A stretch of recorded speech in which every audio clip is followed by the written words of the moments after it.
মহালয়ার ভোরে কেন করা হয় তর্পণ? শুধুই কি পূর্বপুরুষদের জন্য? সেটা কিন্তু একেবারেই নয়। তর্পণের আসল মাহাত্ম্য জানেন? মহালয়া অমাবস্যার অন্ধকার পেরিয়ে আলোকোজ্জ্বল দেবীপক্ষকে আগমনের দিন।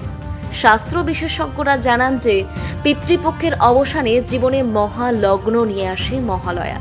তর্পণের শেষে তাই সূর্য প্রণাম করে অসুর বিনাশিনী দেবীকে আহ্বান করা হয়। অনেকেই মনে করেন তর্পণ শুধুই পূর্বপুরুষদের জন্য, কিন্তু শাস্ত্র মতে তা নয়। পৃথিবীর সামগ্রিক সুখের কামনা মিশে থাকে তর্পণে। তাই তর্পণ মন্ত্রে বলা হয় তৃপ্তন্ত সর্বমানবা, অর্থাৎ মানব সভ্যতাকে তৃপ্ত করার দিন মহালয়া। তৃপ্তি সাধনের জন্যই তর্পণ। মহালয়ার এই লগ্নে যাদের পুত্র নেই, যাদের কেউ নেই, তাদেরও স্মরণ করা হয়ে থাকে।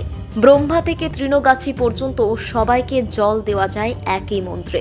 পশু, মানুষ, আত্মীয়, অনাত্মীয়, জাত বেজাত কোনো ফারাক না দেখে সকলের শুভকামনার দিন মহালয়া।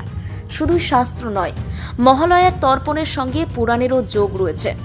মহাভারতে কর্ণ সম্পর্কে বলা হয়েছে, সূর্যপুত্র দান ধ্যান করলেও তা ছিল স্বর্ণ, রত্ন, মণিমাণিক্য। তিনি পিতৃপুরুষের পরিচয় না জানায় পূর্বপুরুষদের উদ্দেশ্যে কখনো জল বা খাদ্য দান করেননি। আর তাই কুরুক্ষেত্রের যুদ্ধের মৃত্যুর পর স্বর্গে গেলে খাদ্য হিসেবে তাই তাকে দেওয়া হয় শুধুই সোনা রত্ন। জীবিত অবস্থায় যা দান করেছেন তারই অংশ। তখনই কর্ণকে দেবরাজ ইন্দ্র জানান পিতৃপুরুষকে কখনো তিনি জল দেননি বলেই মৃত্যুর পর তিনিও জল পাবেন না। এই ভুল সংশোধনের জন্য এক পক্ষকালে মর্তে ফিরে পিতৃপুরুষকে জল ও অন্ন দিয়ে পাপস্খলন করেন কর্ণ।